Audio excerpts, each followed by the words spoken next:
अस्सलाम वालेकुम।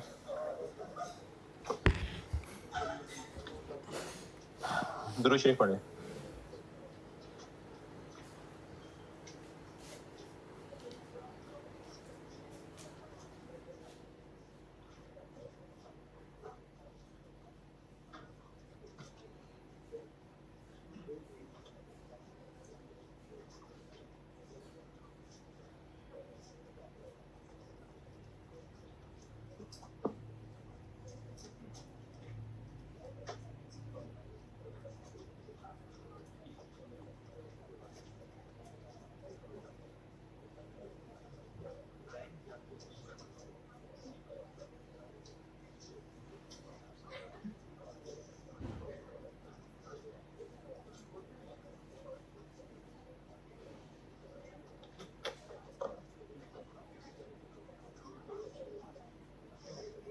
एक सवाल आसान था, छोटा सा सवाल दिया था, स्प्रिंग 24 शायद, हाँ ऑटम 17 दिया था। एक छोटा सा मासूम सा सवाल था, उसमें OAR को सिर्फ डिवाइड करके ही निकालना था और बाकी वही एक्चुअल ओवरहेड्स और अंडर ओवर अप्लाइड। तो अगर आपने किया है और कुछ पूछना चाहते हैं तो पूछ लें।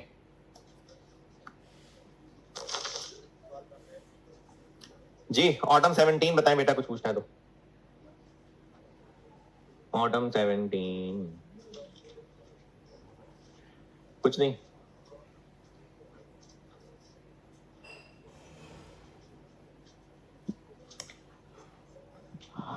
जी क्या बात, यहां स्पीकर ऑन नहीं है भाई।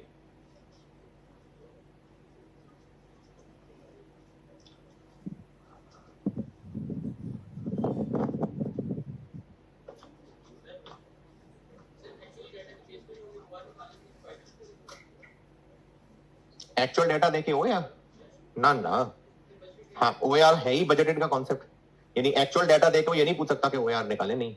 वैसे कह सकते हैं कि ओवरहेड्स कॉस्ट पर यूनिट निकाल दें, OAR नहीं, ओवरहेड एब्जॉर्प्शन रेट ये बजटेड का ही चीज है। ऑटम 17 कुछ नहीं पूछना, नहीं पूछना है जी, कॉस्ट से अलग एक सवाल है। अच्छा हाँ जी,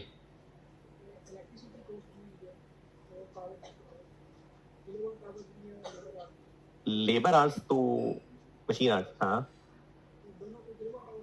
बिल्कुल भी नहीं, इलेक्ट्रिसिटी का कोई ताल्लुक ही नहीं किलोवाट आवर्स और मशीन आवर्स से।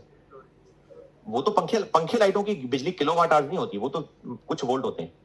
तो इलेक्ट्रिसिटी को नहीं किलोवाट आवर्स में मानते, वो फ्लोर एरिया या नंबर ऑफ लाइट पॉइंट्स।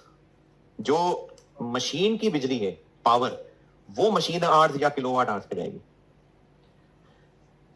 अच्छा जी, एक छोटा सा सवाल और एक सवाल आधा, ये होमवर्क है। आधा इसलिए कह रहा हूं क्योंकि मैं आधा डिस्कस करके छोड़ रहा हूं, तो ये 2 सवाल होमवर्क है। छोटा सा सवाल है स्प्रिंग 24, बिल्कुल सिंपल सा।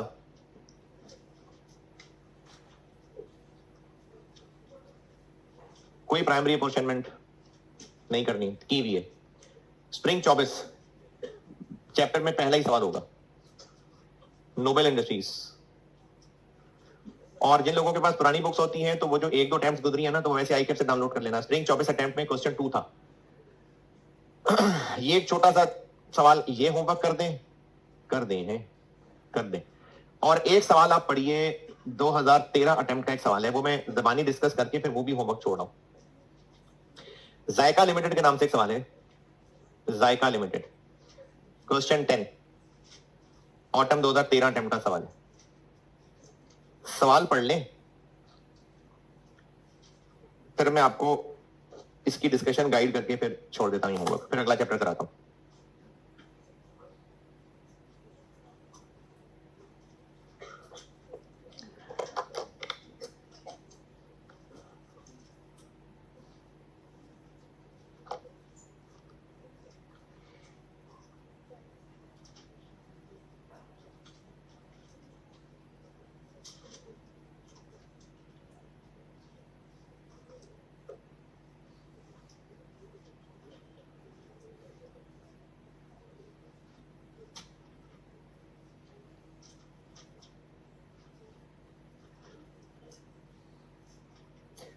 आज जुमेरात है, ओवरहेड्स का टेस्ट, वो FR2 वाले भी बैठे होते हैं, तो वो मंडे FR2 कहा था शायद मैंने, FR2 वाले बैठे हुए कोई, लीजेस कब काम है ना, पहले कब कॉस्ट का हुआ था, थर्सडे फ्राइडे तो बहुत दूर हो जाएगा यार, ठीक है जी ट्यूसडे को दे दें ओवरहेड्स।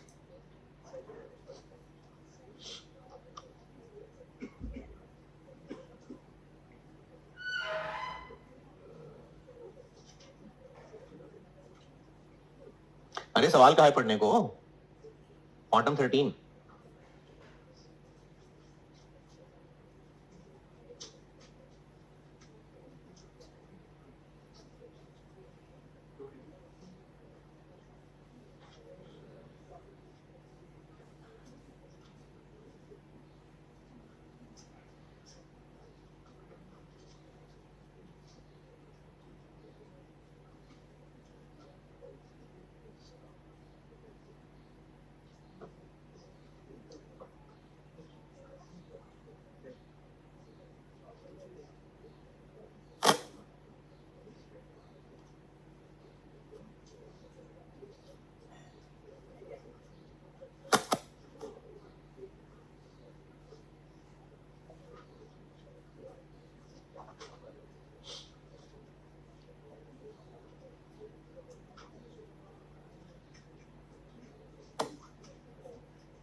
अगर पढ़ रहे थे वाकई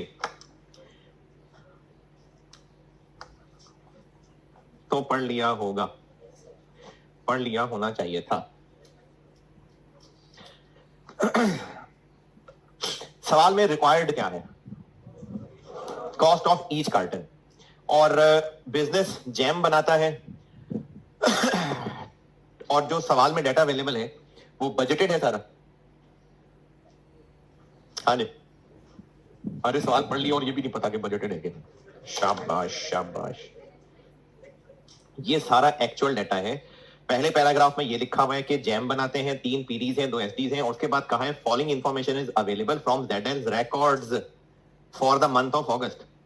तो ये बजटेड है नहीं, एक्चुअल है। इसीलिए OAR नहीं है रिक्वायरमेंट में, एक्चुअल डाटा से OAR नहीं निकलता। OAR अगर पूछेंगे तो वो यकीनन बजटेड डाटा होना जरूरी है उसके लिए। तो अगस्त के महीने के ओवरहेड्स दिए हुए हैं, फिर उसके बाद आपको कुछ इंफॉर्मेशन डिपार्टमेंट्स की दी हुई है, और पीडीज हैं, एसडीज हैं, और एसडीज की एक दूसरे को सपोर्ट है, 1 वे, 2 वे, नो वे, 1 वे सपोर्ट है। अब जिस तरह का डाटा है, रिक्वायरमेंट समझ आए चाहे ना आए, जो डाटा है इतना तो लग रहा होगा कि पीडीज एसडीज में इधर उधर जाना है, और एक ही प्रोडक्ट है कि मल्टीपल है? एक ही प्रोडक्ट है, एक ही है। तो वो जो डिपार्टमेंट्स का टेबल बनता है, प्राइमरी अपोर्शनमेंट, सेकेंडरी अपोर्शनमेंट, हमने एंड अगर सवाल की रिक्वायरमेंट नहीं भी समझ आ रही ना, तो इस चैप्टर के सवाल में ये खेल तो खेलना ही है। क्या क्या है, सिलेक्शन, जैम मेकिंग है, बॉटलिंग है, और स्टोर है, डिस्ट्रीब्यूशन है। ये काम तो करना ही करना है कि प्राइमरी अपोर्शनमेंट, फिर उसके बाद इनको यहां से निकाल के यहां ले आना, और इस टेबल का एंड के हर पीडी के ओवरहेड्स टोटल पहुंच गए। रिक्वायरमेंट नहीं भी समझ आई, ये काम तो करना ही करना।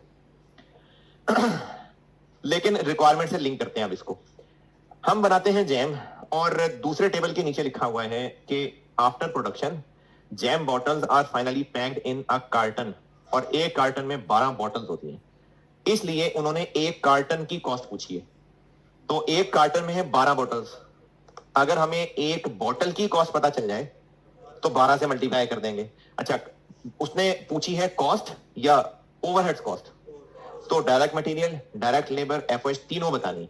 तो मटेरियल लेबर किधर है? ये रिक्वायरमेंट से ऊपर सेंटेंस में लिखा हुआ है, और वो है पर बॉटल। तो 12 से मल्टीप्लाई करेंगे तो पर कार्टन आ जाएगा। तो पीछे मसला क्या रह गया, FOH। अगर हम कॉस्ट, ये मैं ऑटम 13 डिस्कस करके आपको होमवर्क दे रहा हूं, अगर हम कॉस्ट पर बॉटल निकाल लें किसी तरह, जो कि मटेरियल, लेबर, अगर हमें किसी तरह FOH पर बॉटल पता चल जाए तो इसको फिर 12 से मल्टीप्लाई करेंगे, पर कार्टन आ जाएगा। ये सवाल की प्लानिंग है कि हमें अगर FOH पर बॉटल मिल जाए तो मटेरियल लेबर है, कॉस्ट पर बॉटल आएगी, और उसको 12 से मल्टीप्लाई करेंगे तो कॉस्ट पर कार्टन आ जाएगी। ये सवाल की प्लानिंग है। अगर पढ़ा है यहां तक बताएं, बात समझे कि नहीं। लेकिन अब प्रॉब्लम यह है कि ये तो पीडीज के टोटल आ गए, अब यहां से यहां तक कैसे पहुंचे, कौन सा रास्ता, कौन सा ब्रिज, कौन सी बीच में कोई लिंक निकल रहा है, कैसे हम इन खर्चों को पर बॉटल तक पहुंचाएं। खर्चों को सारे ऐड करके यूनिट से डिवाइड कर दें तो फिर तो ये सब करने की भी जरूरत नहीं थी। हम पहले ही सारे खर्चों को ऐड करते, बॉटल से डिवाइड कर देते। लेकिन नंबर ऑफ बॉटल्स भी कहां है, वो तो है ही नहीं। हाँ, अब हमें ना एक लिंक मिल रहा है, हमें यहां पर चाहिए रुपीज पर बॉटल, और इन सब पीडीज में हम यहां आके खड़े हैं, अब यहां से वहां का रास्ता नहीं मिल रहा। लेकिन टेबल में आपको लेबर आर पर बॉटल दिए हुए हैं, एक हिंट मिला। फिर उसके अलावा आपको सारे पीडीज के टोटल डायरेक्ट लेबर आर्स भी दिए हुए हैं। अब इन दो बातों से क्या हिंट मिलता है, क्या रास्ता खुला, तीनों पीडीज के टोटल आ गए, तीनों पीडीज के डायरेक्ट लेबर आर्स भी बताएं, रुपीज पर लेबर आर पर बॉटल तक पहुंचना है, आर्स पर बॉटल भी दिए हुए, उनसे मल्टीप्लाई करेंगे तो पर बॉटल तक पहुंच जाएंगे। ये है सवाल का हल कि अच्छा ये OAR नहीं हम निकाल दे, क्योंकि ना बजटेड डाटा है ना उसने OAR कहा है, एक्चुअल डाटा है। तो अब हमने एक्चुअल डाटा से ही करना है जो करना है। तो हमें यहां से यहां तक पहुंचने का लिंक ये नजर आ रहा है। देखिए हम यहां टोटल FOH तक पहुंच गए हैं, पर बॉटल का कोई हिंट मिलना चाहिए ना। अगर कोई रास्ते में नदी आ गई है, उसको पार करना है, तो कोई हिंट होना चाहिए, कोई पुल नजर आएगा, कोई कश्ती नजर आएगी, कोई तैरने का सामान नजर आएगा। तो हमें यहां से वहां तक का कुछ तो हल निकालना है, वहां पहुंचना है रुपीज पर बॉटल। यहां पे हम टोटल रुपीज तक खड़े हैं, तो अब इनका बॉटल से जो लिंक मिल रहा है वो ये कनेक्टिंग फ्लाइट मिल रही। यहां से हम लेबर आर से डिवाइड करके पर आर तक पहुंच सकते हैं, और फिर पर आर से आर्स पर बॉटल मल्टीप्लाई करके पर बॉटल तक जा सकते हैं। ये करना है इस सवाल में, ये होमवर्क है। अच्छा एक नोट लिख ले, ये इस सवाल में गैर अखलाकी हरकत नहीं होनी चाहिए थी, लेकिन हो गई, तो आपको एक नोट लिखवाता हूं, इसी सवाल से रिलेटेड एक नोट लिखवा रहा हूं। दूसरे टेबल में देखें, आपको एक लाइन लिखी नजर आएगी, डायरेक्ट वेजेस। दूसरे टेबल में डायरेक्ट वेजेस, ये क्या होती है, डायरेक्ट लेबर कॉस्ट। तो ये पीडीज में तो लिखी होनी बनती है, एसडीज में क्यों लिखी हुई है, एसडीज में भी लिखी हुई है, गैर अखलाकी हरकत है, बिल्कुल गैर अखलाकी हरकत है। डायरेक्ट लेबर का एसडी में क्या काम है, तो एसडी में तो कोई डायरेक्ट मटेरियल नहीं होता, कोई डायरेक्ट लेबर नहीं होती, फिर ये क्यों यहां शरारत की। हाँ बिल्कुल ठीक है, कहानी बताता हूं। जब हम पूरी फैक्ट्री की बात करते हैं, पूरी फैक्ट्री, तो पूरी फैक्ट्री में मेन काम क्या हो रहा है, प्रोडक्शन। तो हम जब पूरी फैक्ट्री के कॉन्टेक्स्ट में बात करते हैं, तो सारी फैक्ट्री के खर्चों में से डायरेक्ट मटेरियल और डायरेक्ट लेबर कौन से हैं, जो प्रोडक्ट के साथ डायरेक्टली लिंक है, बाकी सब FOH है। हम यही करते हैं और यही ठीक है। लेकिन अगर सिर्फ वैसे ही समझाने के लिए, स्टोर में जो वर्कर्स काम कर रहे हैं, जो वर्कर्स स्टोर में काम कर रहे हैं, क्या काम कर रहे होंगे वर्कर स्टोर में, स्टोर में वर्कर क्या कर रहे हैं। तो अब ये जो वर्कर स्टोर में है ना, ये भी दो तरह के लोग हो सकते हैं। एक वो होंगे जो सामान उठाने, रखने और वापस देने में खुद एंगेज हैं, और कुछ उनके सुपरवाइजर भी हो सकते हैं, कुछ उनके हेल्पर भी हो सकते हैं। तो अगर सिर्फ उस स्टोर के कॉन्टेक्स्ट में बात करें, तो डायरेक्ट लेबर से क्या मुराद होगी, जो स्टोर वाला काम डायरेक्टली इन्वॉल्व है, और इनडायरेक्ट जो उनकी सपोर्ट के लिए। तो इसलिए ये उसने शरारत गैर अखलाकी हरकत ये की है कि आपको स्टोरेज और डिस्ट्रीब्यूशन में भी डायरेक्ट वेजेस लिखी नजर आ रही हैं, अदरवाइज एसडी में कोई काम ही नहीं डायरेक्ट वेजेस का। अब इसमें आपके लिए एग्जाम नोट क्या है, वो ये कि अगर आपको खर्चों में डायरेक्ट लेबर कॉस्ट एसडी के अंदर भी लिख दी जाए, तो वो नजर का धोखा है, आपने उसको FOH ही समझना है। अगर डायरेक्ट लेबर कॉस्ट सवाल में एसडीज के कॉलम में दी हुई है, तो सवाल करने के लिए वो एफओएच ही है, डायरेक्ट लेबर नहीं है। अगर डायरेक्ट लेबर कॉस्ट एसडीज के कॉलम में भी है, अगर डायरेक्ट लेबर कॉस्ट एसडी के कॉलम में भी है, तो वो सवाल के लिए एफओएच ही कंसिडर होगी।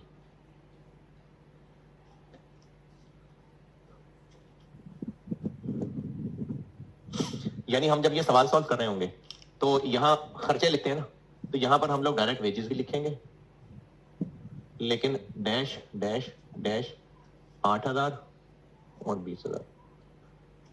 यहां क्यों डैश? इन पीडीज में जो डायरेक्ट वेजेस हैं वो तो प्रॉपर डायरेक्ट वेजेस हैं, जो एसडी के अंदर लिखे हुए ये एफओएच। तो इसलिए हमें खर्चों की लिस्ट में डायरेक्ट वेजेस की भी लाइन लिख के यहां 8 और 20 लिखना पड़ेगा। इस सवाल को सॉल्व करते हुए हमें खर्चों की लिस्ट में डायरेक्ट वेजेस एसडीज के अंदर अमाउंट लिखनी है, क्योंकि हम इस सवाल को पूरी फैक्ट्री के पॉइंट ऑफ व्यू से सॉल्व कर रहे हैं, और हाँ पूरी फैक्ट्री के पॉइंट ऑफ व्यू से ही कर रहे हुआ करेंगे हमेशा। तो पूरी फैक्ट्री के हिसाब से जब देखेंगे तो एसडीज में लिखी हुई डायरेक्ट वेजेस एफओएच ही है। चले ये सवाल होमवर्क और स्प्रिंग 24 होमवर्क ये कर लेंगे तो फिर एक और सवाल होमवर्क दूंगा, बस फिर ओवरहेड बहुत है। अब आते हैं अगले चैप्टर पे।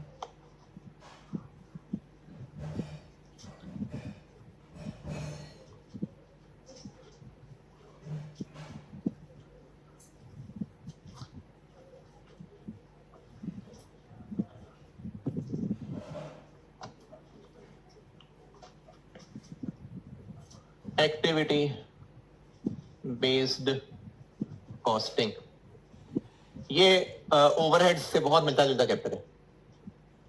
मैंने इसको रखा हुआ है chapter number 3, activity based costing. ये ओवरहेड से बहुत मिलता जुलता है।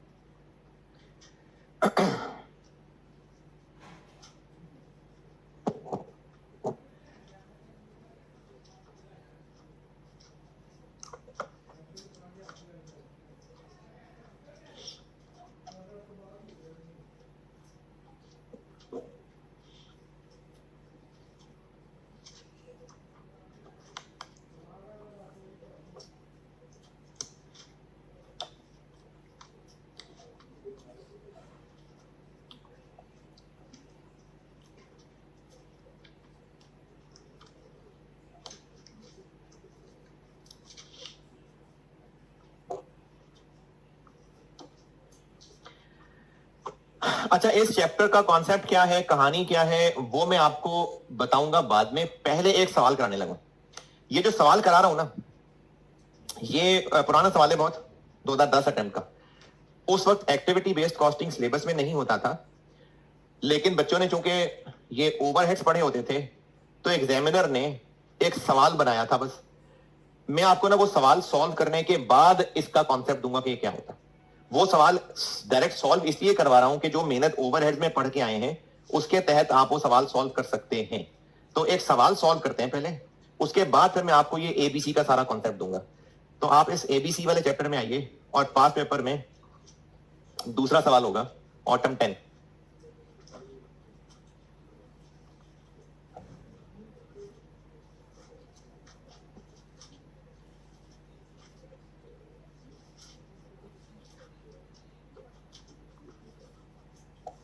एक होगी इसमें इलस्ट्रेशंस, वो भी मैं करूंगा सॉल्व बोर्ड पे ही। 3 है, देखूंगा 2 कर दूंगा। और उसके बाद पास पेपर्स का पोर्शन होगा।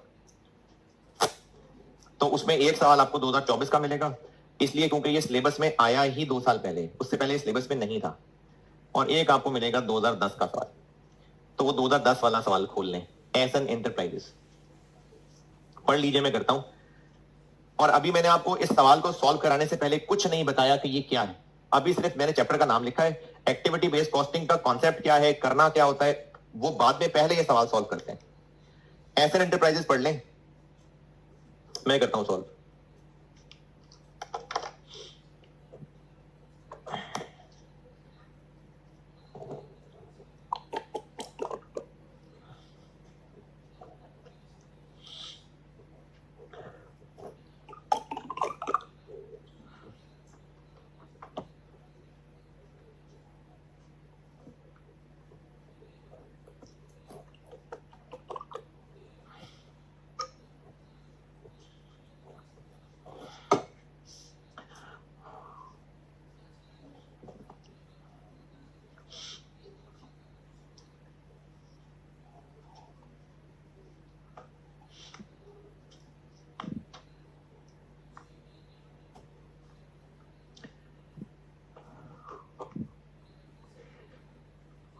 बुक्स कहाँ है आपकी?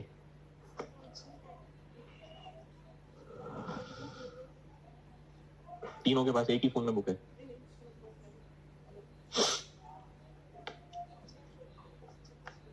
जी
आपकी इंतहाई फारिग शक्लों से लग रहा है कि सवाल पढ़ के फारिग हो गए हैं। पढ़ रहे हैं अभी? पढ़।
चलें ठीक है, पढ़ लिया। 3 प्रोडक्ट्स हैं, तो पीडीएसडी कितने हैं? पीडीज एसडीज, पीडीज और एसडीज कितने हैं? वो तो है ही नहीं। तो पीडीज एसडीज तो नहीं है। हाँ, ओवरहेड्स की लिस्ट है और सवाल में कहा हुआ है कि for each product overhead cost per unit निकालें और उससे पहले करें ये कि हर ओवरहेड को प्रोडक्ट्स में बांट दें। यानी वो जो पहले हम लोग डिपार्टमेंट्स में बांटा करते थे, अब सवाल वाले ने रिक्वायरमेंट में कहा है कि उनको प्रोडक्ट्स में बांट दें। बांटना है, किसी ना किसी रेशो में बांटना है। पहले डिपार्टमेंट से बांटते थे, प्रोडक्ट से बांट देते हैं। तो 3 प्रोडक्ट्स हैं, ओवरहेड्स है 0.1 में सारे, और उसके बांटने के लिए 0.2 0.3 में कोई ना कोई काम की इंफॉर्मेशन होगी। तो हमने सारे खर्चों को तीनों प्रोडक्ट्स में बांटने के बाद पर यूनिट कैसे निकालें? उनको यूनिट से डिवाइड कर लें। ये है सवाल की वर्डिंग। ये बात समझने में कोई एतराज परेशानी है तो बताएं। हमने सारे ओवरहेड्स को प्रोडक्ट वाइज बांटना है, नहीं है पीडीएसडी नहीं है, सारे ओवरहेड्स को प्रोडक्ट वाइज बांटना है और फिर नंबर ऑफ यूनिट से डिवाइड कर देंगे तो वो पर यूनिट बन जाएंगे। ओके, चले बांट लेते हैं। अच्छा, चाहे प्रोडक्ट्स में बांटें चाहे डिपार्टमेंट्स में बांटें, टेबल पे वैसा ही है।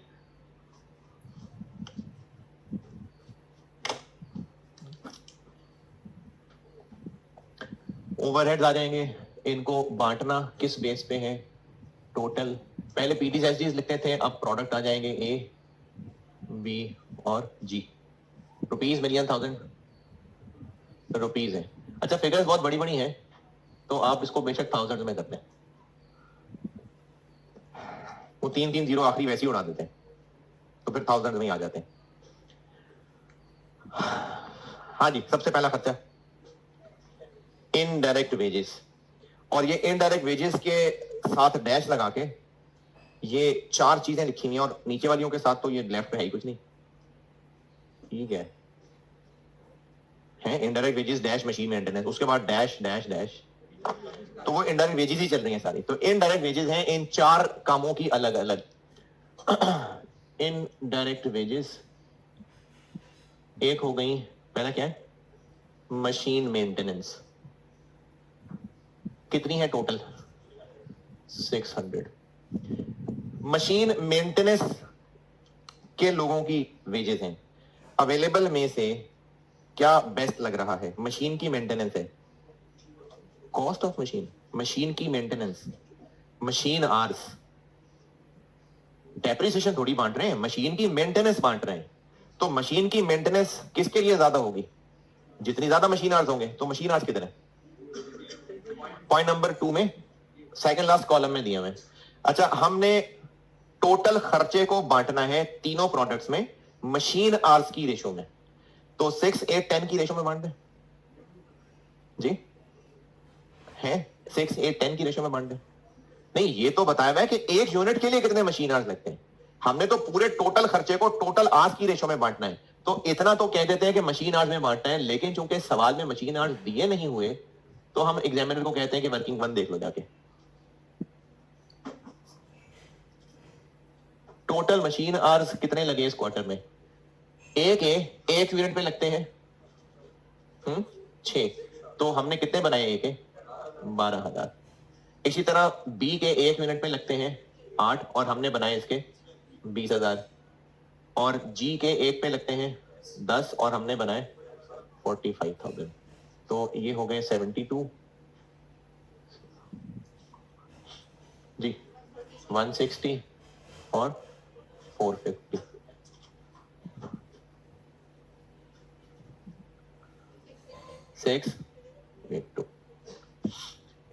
ये टोटल आवर्स वाली बात बताएं बेटे जिसको समझ नहीं आया। ये जो 6, 8, 10 है ना, ये तो है कि एक यूनिट पे कितने मशीन आवर्स लगते हैं। हमने तो खर्चों को टोटल काम देखना है, किस प्रोडक्ट में कितना ज्यादा काम हुआ, तो उसके लिए टोटल मशीन आवर्स निकालने पड़ेंगे। और यूनिट्स प्रोड्यूस किधर है, ये पॉइंट 2 के पहले ही कॉलम में, प्रोडक्शन यूनिट्स। तो इस रेशो में बांट दें 600 को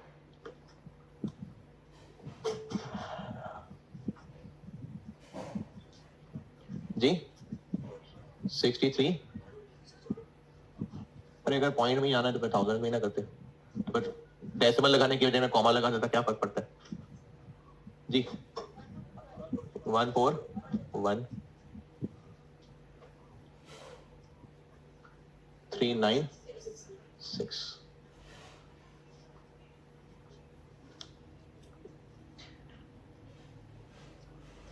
अगर ये 1000 में लिख के दिल मुतमईन नहीं हो रहा तो पूरी लिख लेते हैं, मुतमईन है।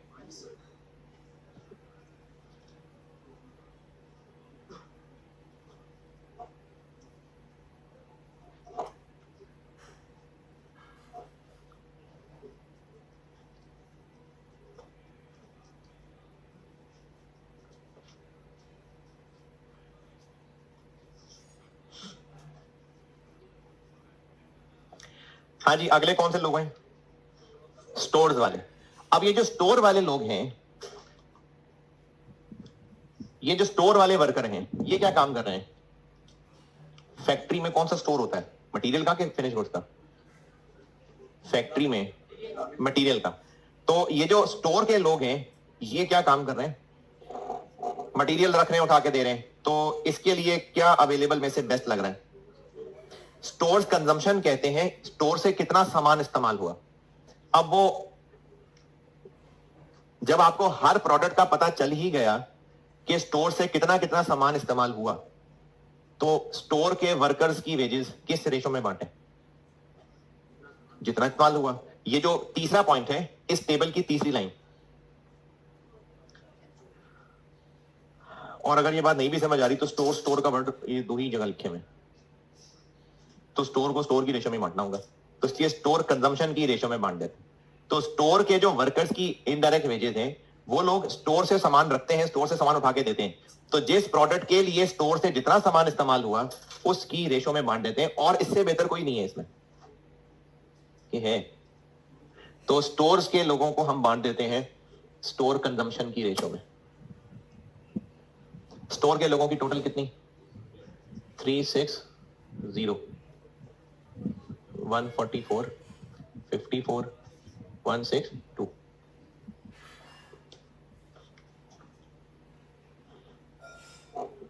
अगले कौन से लोग हैं? क्वालिटी कंट्रोल वाले लोग हैं। इनका काम क्या होता होगा? Quality control, inspection. क्योंकि क्वालिटी कंट्रोल क्वालिटी चेक कर रहे हैं तो इंस्पेक्ट करेंगे तो चेक करेंगे ना। एक्टिविटी बेस्ड कॉस्टिंग के बाद में मैंने आपको लेबर का चैप्टर पढ़ाना है और तब बताऊंगा जाके, अभी इसकी समरी बता रहा हूं कि वर्कर्स को जो पैसे दिए जा रहे होते हैं ना वो टाइम बेस्ड भी हो सकते हैं और यूनिट बेस्ड भी हो सकते हैं। यानी उनसे यह भी तय हो सकता है कि इतने रुपए पर आवर, और यह भी तय हो सकता है कि इतने रुपए पर यूनिट। और इनमें से जो ज्यादा कॉमन होता है वो पर आवर होता है, यानी ज्यादा कॉमन वर्कर्स को टाइम बेस्ड पैसे देना होता है। ये सीख लेंगे अगले चैप्टर में। चलिए जी, इस सवाल पे वापस। क्वालिटी कंट्रोल के लोगों को पैसे दे रहे हैं इंस्पेक्ट करने के। इंस्पेक्शन आपको सवाल में दो जगह नजर आ रही है, पॉइंट नंबर 2 में और पॉइंट नंबर 3 में। क्या क्या? पॉइंट 2 में इंस्पेक्शन का टाइम नजर आ रहा है और पॉइंट 3 में जितने यूनिट्स इंस्पेक्ट हुए। तो वर्कर्स को दिए जाने वाले पैसे ज्यादातर टाइम बेस्ड होते हैं, बाय डिफॉल्ट टाइम बेस्ड होते हैं। तो इंस्पेक्शन डिपार्टमेंट के लोगों को किस रेशो में बांटें? जितनी उन्होंने इंस्पेक्शन में टाइम लगाया, तो 2-3-4 की रेशो में बांट दें। क्यों? वो पर यूनिट है। तो इसी तरह से हमें टोटल इंस्पेक्शन आवर्स निकालने पड़ेंगे।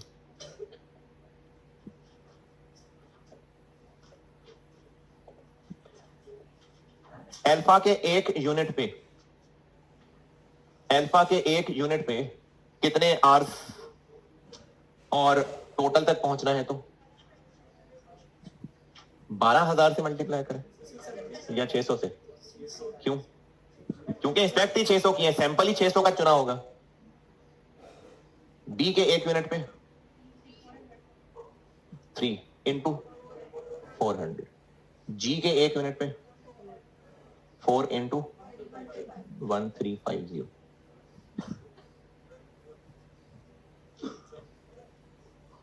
50 400 7800।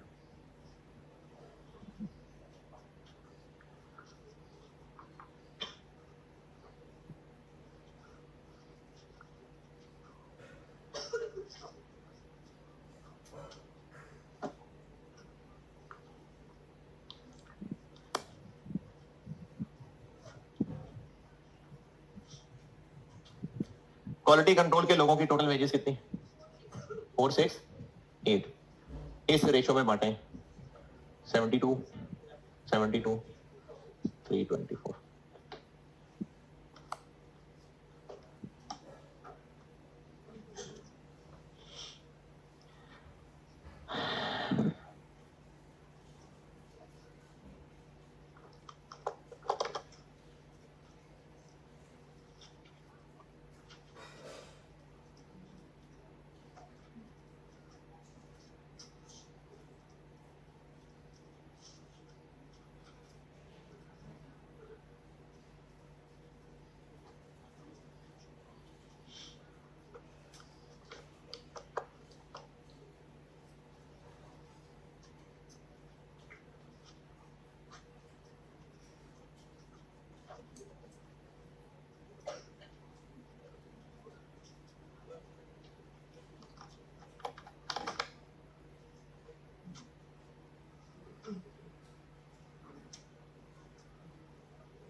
चौथे कौन से लोग हैं?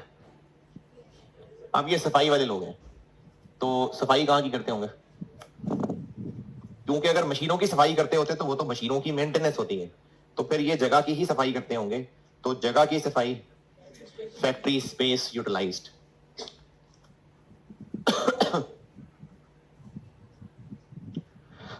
टोटल कितना है इन लोगों का खर्चा? 400। स्पेस यूटिलाइज ये फ्लोर एरिया ही होता है। 160, 140, 100। ये हो गए सारे इनडायरेक्ट वेजेस। अगला ओवरहेड, फ्यूल एंड पावर।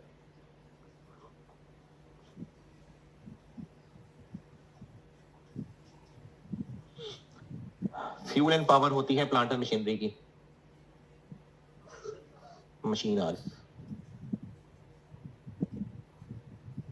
ये मशीन आवर्स, ये total fuel power 2800 machine hours की रेशो में 296 657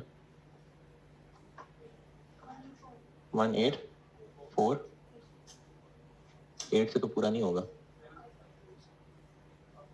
जी। 1847 ठीक है जी। वो पॉइंट लगाने ही होता तो कॉमा लगा देता। नहीं बेटे, ये भी तो पूरा करना है ना, 2800 नहीं बनेगा ना फिर 8 लगाएंगे तो। फ्यूल पावर, डेप्रिसिएशन, यहां तक पहुंचे फिर डेप्रिसिएशन बताता हूं।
हाँ जी, यहां तक पहुंचे।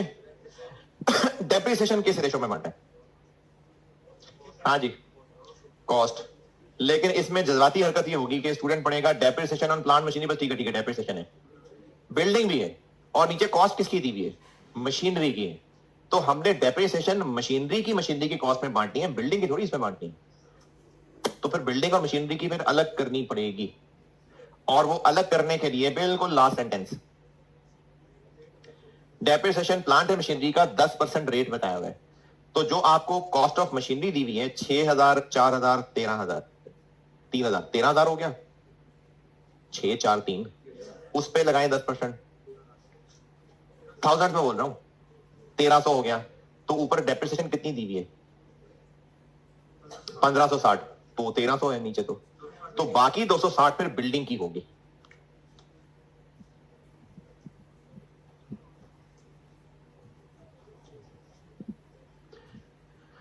ये बात दोबारा देखें, आपको डेप्रिसिएशन का ना नीचे रेट बताया हुआ 10% मशीनरी के लिए, प्लांट मशीनरी के लिए। तो प्लांट मशीनरी पे जब 10% लगाएंगे तो 6001 है, 4001 है, 3001 है, ये सारी डेप्रिसिएशन बन जाएंगी 1300, जबकि ऊपर लिस्ट में आ रही है 1560। तो बाकी 260 बिल्डिंग की होगी फिर। तो ये हो गई 1300, ये हो गई 260। और प्लांट मशीनरी की बांटनी क्या है, अलग अलग दी ही हुई है। तो 600, 400, 300, हर एक की मशीन पे रेट लगा दिया। अजीब अजीब शक्लें बना रहे हैं, मुझसे पूछ लें, दोबारा बता रहा हूं। प्लांट एंड मशीनरी की डेप्रिसिएशन 10% ऑफ कॉस्ट है। तो प्रोडक्ट ए की मशीनरी 6000 की है, इसकी 4 की है, इसकी 3 की है, इन पे 10% लगाएं, ये बन गया 600, 400, 300, ये टोटल 1300 बन गई। लेकिन आपको जो depreciation of plant and machinery and building दी हुई है वो 1560 है, तो बाकी 260 फिर बिल्डिंग की। और बिल्डिंग का खर्चा तो हमेशा फ्लोर एरिया पे ही बांटते हैं, स्पेस यूटिलाइज्ड। क्या जी? 10% ना, 13,000 तो प्लांट की कॉस्ट है। 104, 91, 65।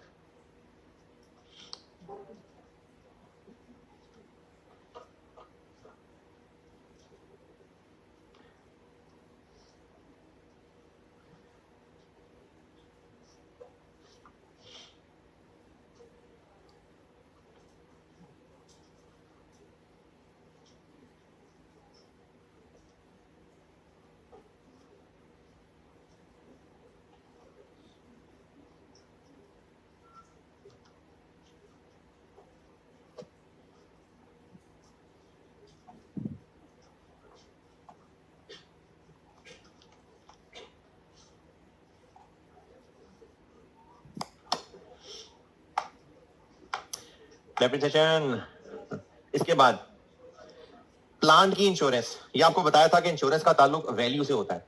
तो प्लांट की इंश्योरेंस कॉस्ट ऑफ मशीन की रेशो में मान देते हैं। कॉस्ट ऑफ प्लांट, टोटल कितनी इंश्योरेंस है? 240। तो कॉस्ट ऑफ प्लांट की रेशो में बांट दें, 1, 111, 74, 55।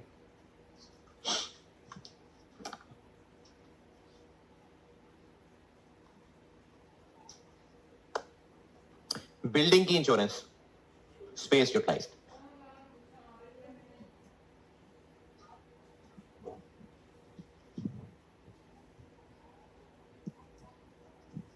जी टोटल कितनी है? 60 बस।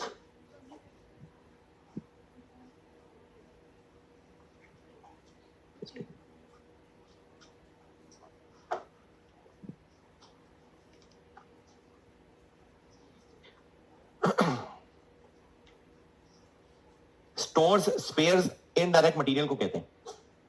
स्टोर स्पेयर सप्लाईज ना, ये इनडायरेक्ट मटेरियल को कहते हैं। किस रेशियो में बांटे? अगर आप टोटल है फ्लोर एरिया, अगर आप इसको टोटल करेंगे तो ये वही है जो नीचे दिया हुआ है, स्टोर कंजम्पशन। तो ये दिए हुए हैं, ये जो नीचे टेबल में दिया हुआ है वो पूरा 18 ही बनता है जी। कैसे पता चलेगा? जब बांटने लगेगा तो पता लग जाएगा। आप बांटे, store spares and supplies consumed किस रेशो में बांटना है? अवेलेबल में से क्या लग रहा है? Store spares and supplies consumed, store consumption. तो जब उसकी रेशो में बांटने लगेंगे तो नजर आ जाएगा जी। 720, 270, 810। और आखिरी rent rates and taxes, space utilised. कि मेरे पास जगह खत्म हो गई है, स्पेस यूटिलाइज में बांट दें। वैसे टेक्निकली गलत है, लेकिन सवाल बनाने वाले ने कौन सा को ध्यान से देखा होगा। बिल्डिंग की डेप्रिसिएशन आ रही है तो फिर रेंट कहां से आ गया, लेकिन खैर है। रेंट रेट्स एंड, इससे last line, rent rates and taxes space utilised की रेशो में बांट दें। अब ये सारे ओवरहेड्स बंट गए, हमें जाना है ओवरहेड पर यूनिट तक। तो टोटल को यूनिट से डिवाइड कर दें।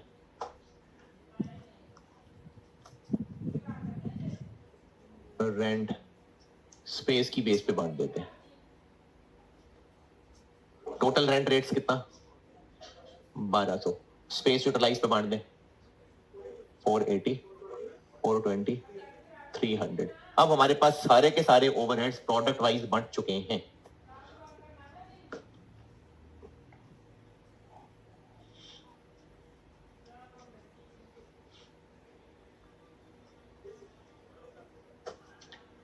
टू 774, 2340,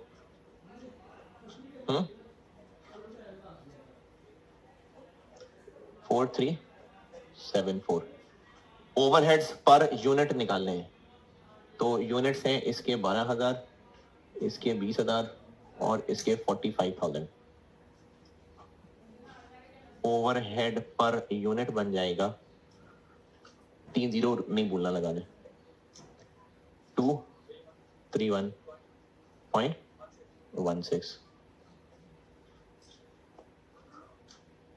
117, 97.20।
जी कितना सा लगेगा, डन। अच्छा, अब ना इस सवाल से आपको जो चीज करके दिखाई ना, यहां से मैं एक्टिविटी बेस्ड कॉस्टिंग का कॉन्सेप्ट ड्राइव करने लगा हूं।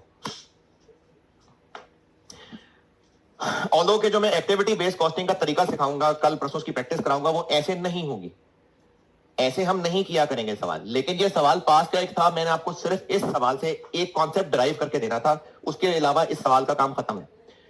वो कॉन्सेप्ट ये ड्राइव करके दे रहा हूं, ये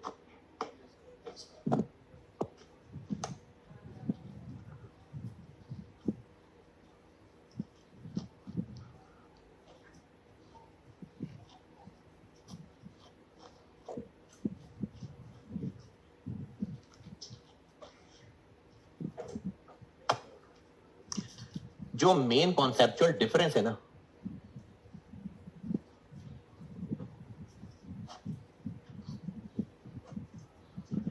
ये जो हम लोगों ने पिछला चैप्टर पढ़ा,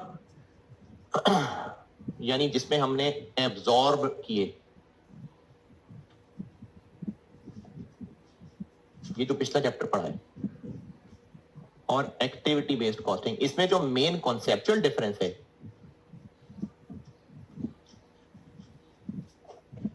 इसको करना कैसे है उसके स्टेप सिखाऊंगा बिल्कुल। लेकिन अभी जो आपको इस सवाल से मैंने जो मकसद था सवाल कराने का, इन दोनों में एक हमने पिछले चैप्टर में क्या किया था, ओवरहेड एब्जॉर्ब किए थे। तो जो पिछले चैप्टर में हम काम कर रहे थे और एक्टिविटी बेस्ड कॉस्टिंग का जो मेन कॉन्सेप्चुअल फर्क है, वो मेन कॉन्सेप्चुअल फर्क ये है कि ये देखिए, अगर आपको इस डायग्राम से समझ आता है तो ठीक है, नहीं तो और बेहतर करने की कोशिश करूंगा कुछ।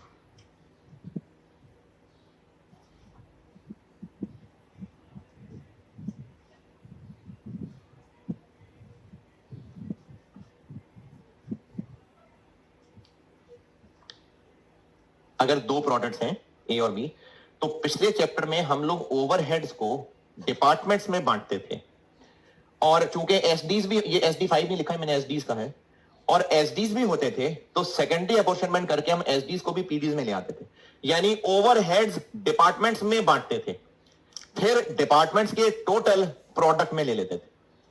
लेकिन कॉन्सेप्चुअली एक्टिविटी बेस्ड कॉस्टिंग में पीडीज एसडीज की हमें जरूरत ही नहीं रहेगी, हम लोग ओवरहेड्स को डायरेक्टली प्रोडक्ट्स में बांटेंगे। ये कॉन्सेप्चुअल फर्क है, इसमें ओवरहेड्स ही सारे के सारे ये प्रोडक्ट ए और बी में बन जाएंगे। ये इस डायग्राम से कुछ बात में समझा सका कि नहीं? यहां पर ओवरहेड्स डिपार्टमेंट्स में बढ़ते थे। चलो अगर ये डायग्राम से नहीं समझ आ रहा तो मैं बोल भी रहा हूं, पिछले चैप्टर में जिसको जो हम ओवरहेड्स की एब्जॉर्प्शन कर रहे थे, उसमें ओवरहेड्स को डिपार्टमेंट्स में बांटते हैं, और चूंकि एसडीज भी है तो फिर सेकेंडरी अपोर्शन भी करनी पड़ती है, यानी इवेंचुअली हम सारे ओवरहेड्स को पहले एक एक करके पीडीज में बांटते हैं, और फिर पीडीज के टोटल को ए और बी प्रोडक्ट में बांटते हैं। जबकि एक्टिविटी बेस्ड कॉस्टिंग वाले ये कह रहे हैं कि हम मोहताज है ही नहीं डिपार्टमेंट्स के, हम ओवरहेड्स को डायरेक्टली किसी ना किसी रेशो में प्रोडक्ट्स में बांट सकते हैं। सिर्फ ये बात सिखाने के लिए पिछला सवाल करवाया है, अदरवाइज एक्टिविटी बेस्ड कॉस्टिंग में जो कैलकुलेशन सवाल करने के स्टेप्स हैं वो इस सवाल में थी ही नहीं इंफॉर्मेशन। इस सवाल से बस सिर्फ ये बताना था, बस अब इस सवाल को इग्नोर करना। मैंने इस सवाल से सिर्फ आपको ये बात सिखानी थी, वरना अब जो मैं आपको स्टेप्स सिखाऊंगा वो अगले सवालों में चलेंगे, इसमें वो स्टेप्स लग ही नहीं सकते थे, क्योंकि सवाल प्रॉपर एक्टिविटी बेस्ड कॉस्टिंग का था ही नहीं। ये पुराना सा सवाल था जो मैंने ये कॉन्सेप्ट सिखाने के लिए बस इस चैप्टर में डाला है। अब वो सवाल इग्नोर, ये कॉन्सेप्ट दोबारा बता रहा हूं बेटे, मकसद तो ओवरहेड्स को प्रोडक्ट्स में लाना है ना। पिछले चैप्टर में हम ओवरहेड्स को डिपार्टमेंट्स में बांटते हैं इंडिविजुअली, और फिर फाइनली डिपार्टमेंट के टोटल प्रोडक्ट वाइज बढ़ते हैं, जबकि यहां पर हम सब इंडिविजुअल ओवरहेड्स को अलग अलग प्रोडक्ट्स में बांट सकते हैं। ये दोनों में कॉन्सेप्चुअल फर्क है। ये जो बात बार बार बोल रहा हूं ये लिख भी लेना, काम आएगी। जो हमने पिछले चैप्टर में ओवरहेड्स की एब्जॉर्प्शन की है, उसमें और एबीसी में कॉन्सेप्चुअल फर्क ये है कि यहां पर इंडिविजुअल ओवरहेड्स डिपार्टमेंट्स में बढ़ते हैं, जो भी उनकी अप्रोप्रिएट रेशो है, फिर डिपार्टमेंट टोटल प्रोडक्ट्स में बढ़ते हैं, जबकि इस अप्रोच में इंडिविजुअल ओवरहेड्स अपनी अपनी मुनासिब रेशो में डायरेक्टली प्रोडक्ट्स में ही बढ़ जाते हैं।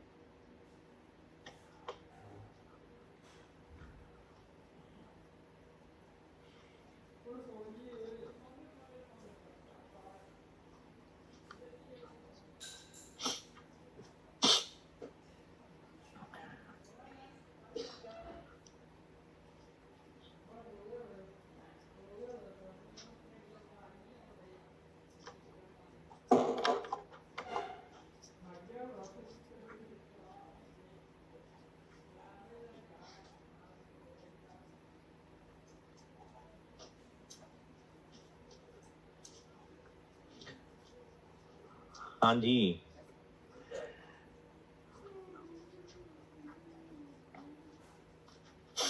अच्छा आज वो FR2 थोड़ी लेट खत्म हुई थी तो इसलिए और देर लगी थी, मैंने आज सुनाई नहीं। लेकिन बहरहाल एक चीज तो मैंने ऐड की हुई है, हदीस सुनाता हूँ क्लास में।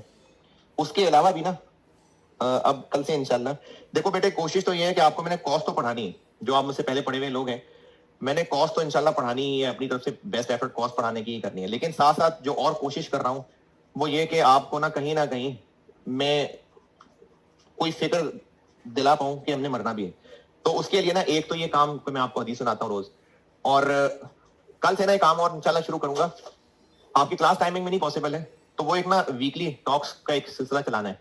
और जो आप में से पिछले सेशन में लोग रहे हैं उनको पता होगा, मैंने ना मुस्लिम अकाउंटेंट के नाम से एक सीरीज शुरू की थी, और ऑब्जेक्टिव ये था कि वो मेन टॉपिक्स जो हमारे जिंदगी से रिलेटेड हैं, अरे सुन लो ना यार, ये किताबों का जो कसर पसर होती है ना फिर शोर बनता है, जो हमारे फील्ड से रिलेटेड, हमारी डेली लाइफ से रिलेटेड, जो हमारे इस वक्त हमारी डेली लाइफ से लिंक है, उनसे रिलेटेड मैं कोई टॉक्स कोई बयान करवा सकूं। खुद भी होता हूं उसमें और मुख्तलिफ स्पीकर भी बुला रहा होता हूं। तो कल मैं खुद ही कर रहा हूँ, टाइम तकरीबन तकरीबन ये 4 से 5 ही चलाऊंगा हर फ्राइडे को, टेंटेटिवली।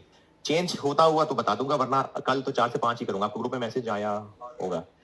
तो फिर उसके अलावा आगे इरादा है ये गर्ल्स के लिए ही कोशिश करूंगा कि अगर कोई फीमेल स्पीकर बुला के मैं अगर कोई गर्ल्स ओनली बयान भी करा सका तो 2 की कोशिश कम से कम सेशन में करूंगा। उसके अलावा बाकी ये सब कंबाइन तो है ही है। तो कल वाला मैं खुद कर रहा हूँ, उसके अलावा देखूंगा कोई ना कोई हम लोग स्पीकर ही बुला के तो ये टॉक किया करेंगे। बाकी उसके अलावा जो जिस तरह कॉलेजेस में कुछ सोसाइटीज बनी होती हैं, अगर आप कोई सरकारी कॉलेज में पढ़े तो यहाँ भी ना कुछ बच्चों को मिला के मैंने तो ये हिदायत सीकर्स के नाम से सोसाइटी बनाई हुई। पर्पस यही है, यही एक्टिवली इन सारी टॉक्स को मैनेज भी कर रहे होते हैं।